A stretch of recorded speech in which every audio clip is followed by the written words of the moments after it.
Hey everyone, I'm Will. It's winter, we're in Fiordland, there's a bit of a snowstorm coming in. Let's go camping. We'll take the 100mm-400mm. Via the link below, you can download a stack of raw files. If you're trapped at home and you don't have anything to process, go for your life. Thanks for viewing, liking, commenting, subscribing, etc. Alright, with that out of the way, let's just go.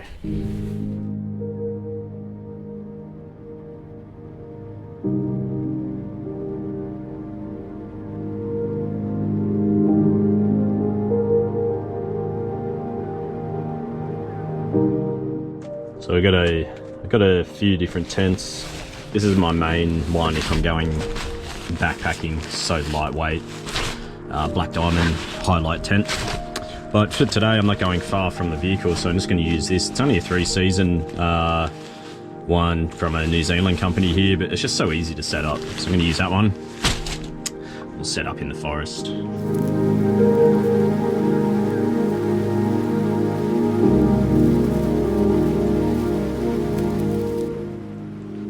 For mattress, using a Thermarest Neo Air, quite expensive but lightweight, good insulation, and packs down pretty small as well, easy to set up as well, doesn't take too long. Sleeping bag, been using this one for a few years, Black Wolf, I think it's an Australian company. It's a winter bag, it's not serious winter, but it's enough for New Zealand temperatures generally. Comfort rating, -2. And then your lower limit at -8, extreme -26. Okay, camp's all set up, had a bit of a feed. I'm gonna get a fire going and then basically just bunker down in the tent and read a book, jump on the Kindle. Weather change is definitely coming through.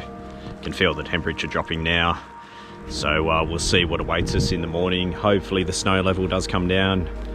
The last opportunity for the season, I'd say, but time will tell. We'll find out.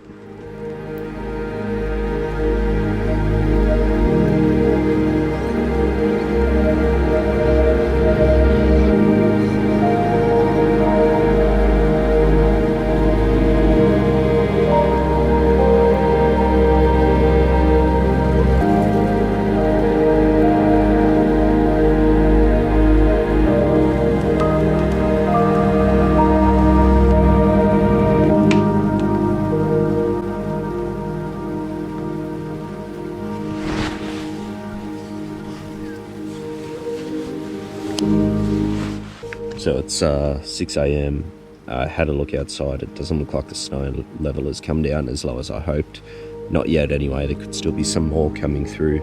So I'm thinking I'm going to pack up camp now and drive, get a little bit higher, and we'll see what happens as the sun comes up.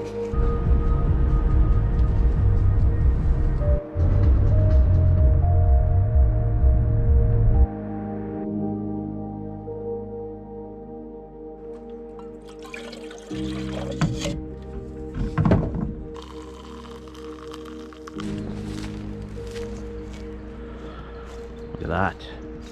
Wow.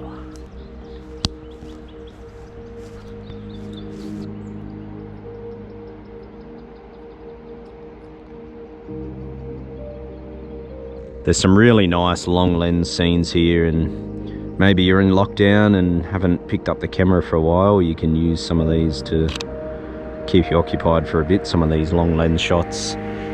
If you've never used a tele before, I just like to look for the scene within the grand scene. So I'm really looking at the finer details here. Little compositions, contours in the landscape, separation with mist, specific trees. You might even want to put the camera to your face if you haven't used a long lens that often, and look for your compositions that way instead of trying to find it just with the naked eye, so you can look through at your specific focal length and see what jumps out at you. But it's all about finding those smaller details, the scenes within the scene. That's what I like to call it.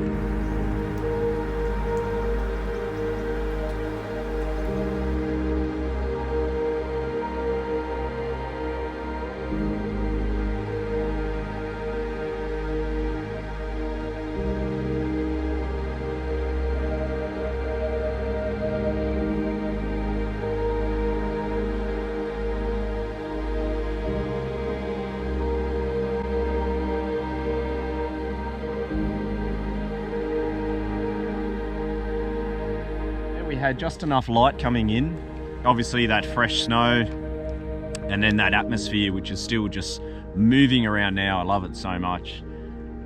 When you're in a grand valley like this, or just a huge open landscape and there's a lot happening, sometimes, you know, just throwing on the telephoto can be the best option, and you can just isolate smaller portions. And the benefit from that also is the fact that you can walk away with a few different frames which are all completely different. Now, some of you may not have ever used a telephoto lens before.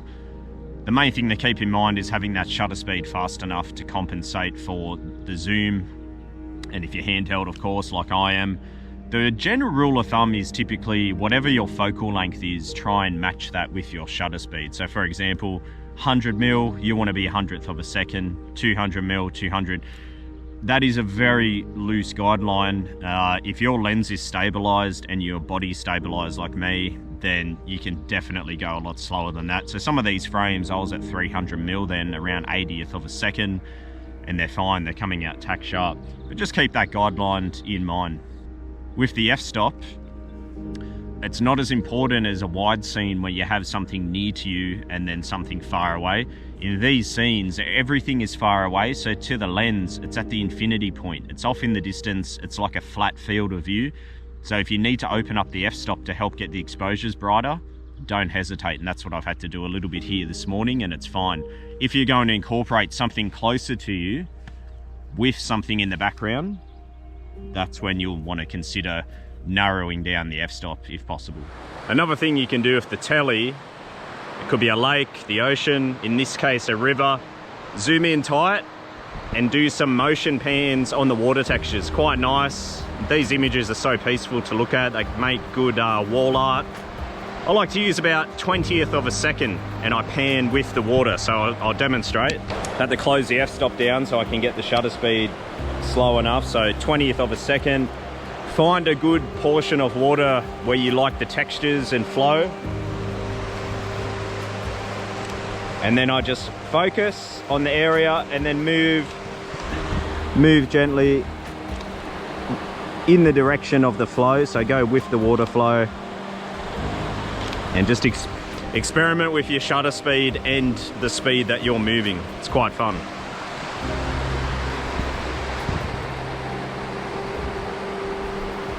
Okay, it's time to start to head home. Have a quick look at some of the files, and I'll just go over a few last tips with using the telephoto in the landscape. Beautiful morning. Glad we came out and got some fresh air, even if the snow level wasn't as low as we hoped. You can't really go wrong spending some time in nature anyway. So without a doubt, one of the biggest questions that people ask me when it comes to telephotos is what should they get, the 70-200 or the 100-400? Just me personally speaking, I'd say definitely go for the 100-400. I used to own a 70-200 years back. Once I played around with the 100-400, you could never go back because you're able to get double the reach and you get used to that pretty quickly. So whenever I'd go back to the 70-200, it just felt like it was falling short. One of the arguments could be, well, there's probably two main arguments I'd hear. One, the size of the 100-400. In my opinion, it's not that much bigger, so it's kind of irrelevant, particularly when you've got a bag of gear anyway, a few extra 100 grams, whatever it ends up being. I just think it's worth it to get that extra reach. The other one people say is, oh, you're not able to get the f2.8 in the 100-400.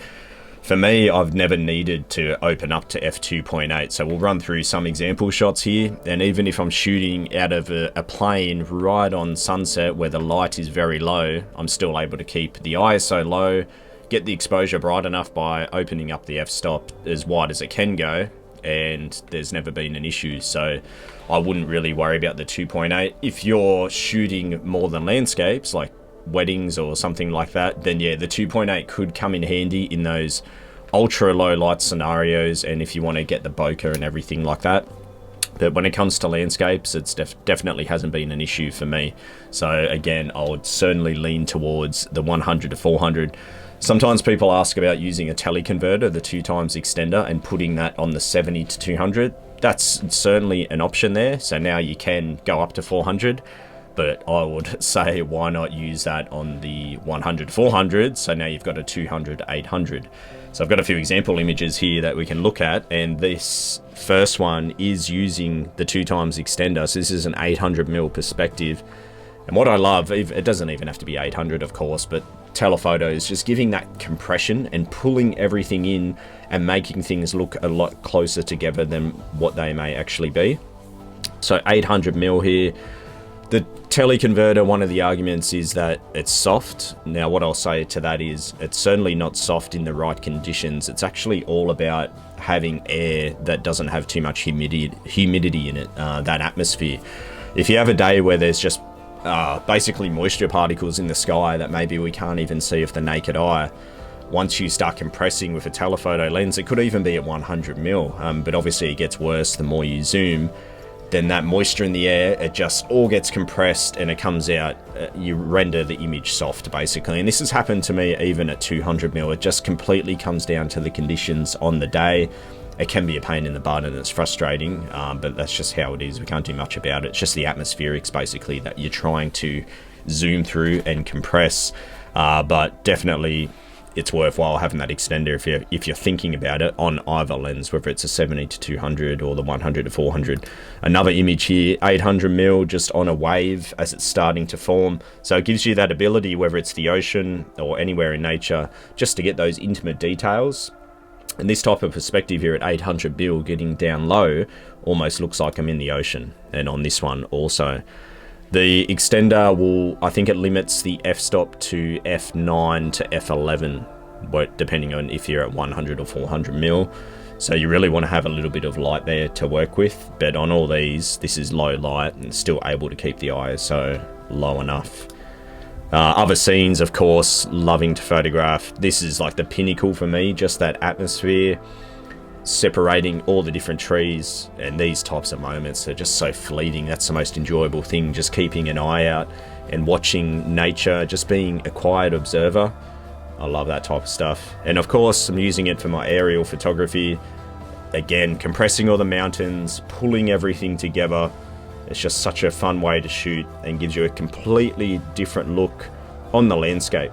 You'll notice the settings on all these different images, there's a common factor, which is a relatively fast shutter speed, as I've spoken about enough times already. The f-stop is floating all over the place, and that's just coming down to being a light regulator. How bright was the light source on the day? If it was brighter, I'd close it down. If it was dark, I'd open it up. Typically the lens is going to be sharper around that f8 to f16. Even tele closing it down at f22 is still quite sharp, because you can close these lenses down to something like f40, I think, f39. So really that sweet point is a lot further closed down than say on a wide angle lens. So if I've got the option to shoot at f11 or f16 on the 100-400, I definitely will, but it's not really about trying to get the depth of field. Everything's going to be sharp regardless. It's just about the optical clarity of the lens, the overall sharpness. So everything's in focus, but how sharp is it? So it's going to be a little bit sharper, of course, if you can close it down, but not really a big issue most of the time anyway. Alright guys, thank you so much for checking this one out. Hopefully you picked up a few different pointers there. Remember, you can download the raw files via the link below, and feel free to edit those all you like, and I'd love to see your results. Thank you for commenting and liking as well, and of course subscribing. It means a lot. I'll see you next time. Cheers.